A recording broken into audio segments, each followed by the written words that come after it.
ban, Bill 2019, specifically looks to ban the use and marketing and production of electronic cigarettes.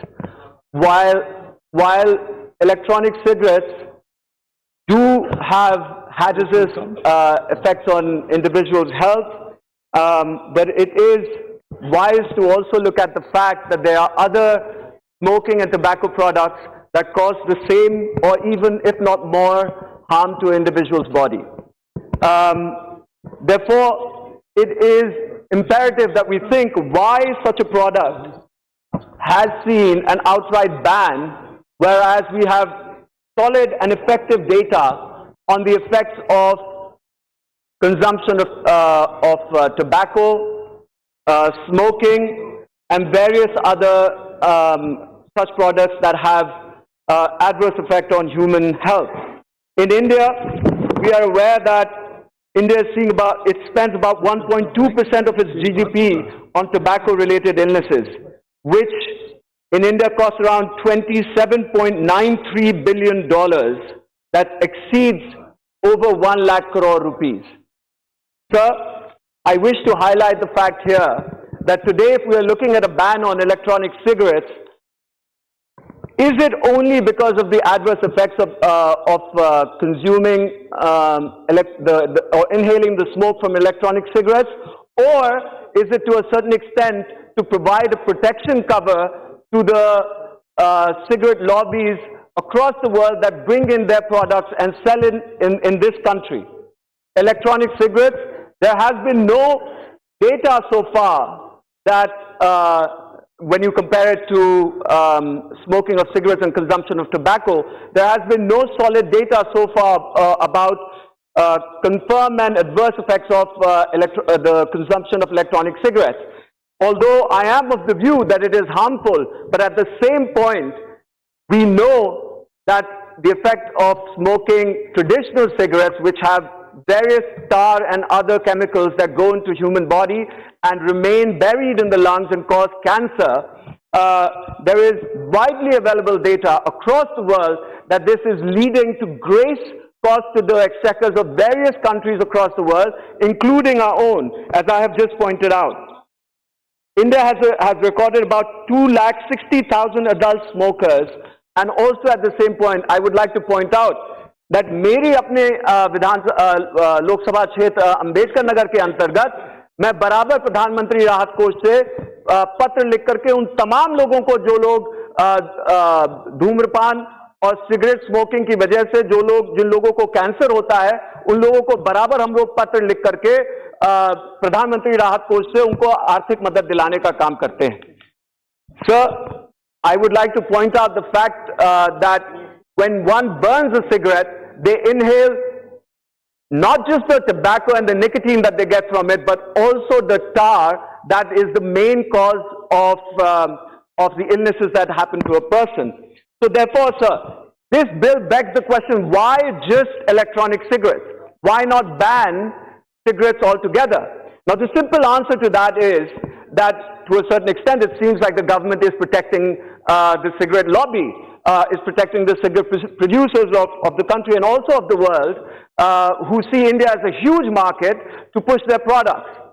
Electronic cigarettes, on the other hand, although is injurious to health, but can also be looked under the same ambit. I know for a fact that in India we do have farmers that depend on growing tobacco and also on the production of tobacco. It employs, I think it is the second largest employer in the farming sector, which is a welcome thing. And if one looks to ban the production of cigarettes altogether, obviously that has adverse effects on our farmers, and that is something that the government needs to think about.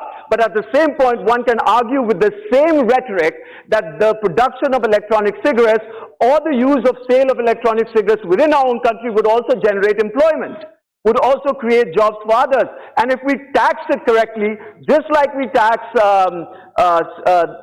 cigarettes and tobacco or gutka and everything else, it could also generate the right amount of revenue for the government.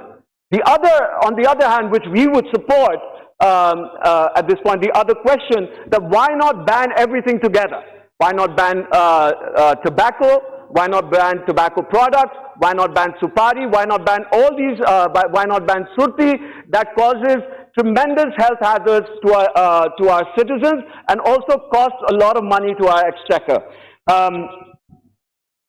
The simple answer to that comes to my mind is, of course, that it affects our exchequer. We generate a lot of money through the sale and through taxation of such products, and therefore, and also a lot of farmers depend for their livelihood on these products and the byproducts that they create.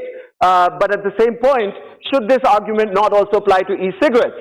Now, the other point that I would like to make is, which is in line with this point, is in the Constitution in Article 19(1), Part G, where the right to freedom is preserved, and here in Article 19, Section 1, Part G, to practice any profession or carry any occupation, trade, or business shall be protected.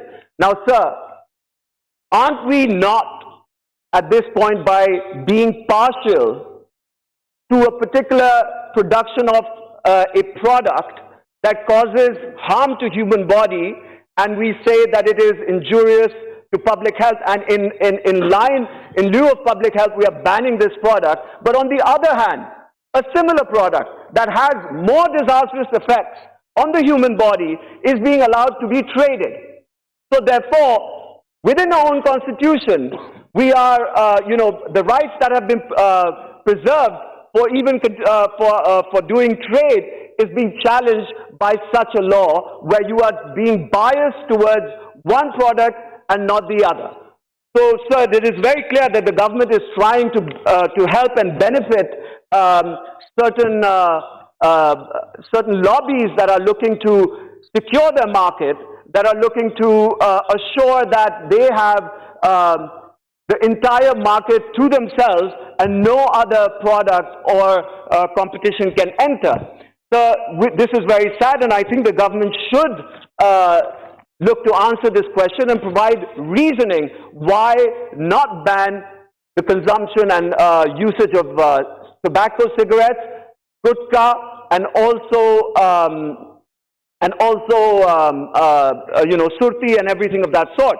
And as one of our members rightly pointed out, there are various other products that are injurious to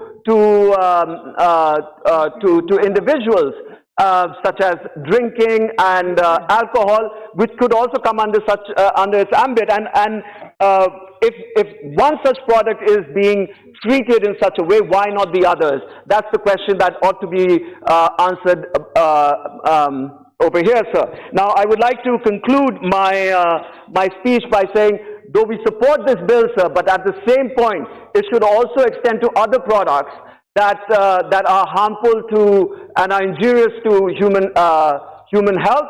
And at the same point, I would like to point out here that the most amount, सबसे ज़्यादा लोग जिनको इससे कष्ट होता है, जिनको इससे उत्पन्न बीमारियों को झेलना पड़ता है, वो गरीब तबके के लोग हैं, जिनको जो है खैनी, सुरती, सिगरेट, बीड़ी, तंबाकू, इन सब से जो है उत्पन्न जो कैंसरस इनको बीमारियां होती हैं, उसको झेलना पड़ता है। yes. और इस चीज को साधने के लिए, इससे निपटने के लिए हमें इन सब चीजों के ऊपर एक कानून बनाने की जरूरत है। किसी एक प्रोडक्ट को टारगेट करके किसी व्यक्ति विशेष या किसी एक विशेष मार्केट को प्रोटेक्ट करने के लिए, उसको बचाने के लिए हम ऐसा कानून न लेकर के आए जिससे जो है हम कहीं ना कहीं अपने अधिकारों का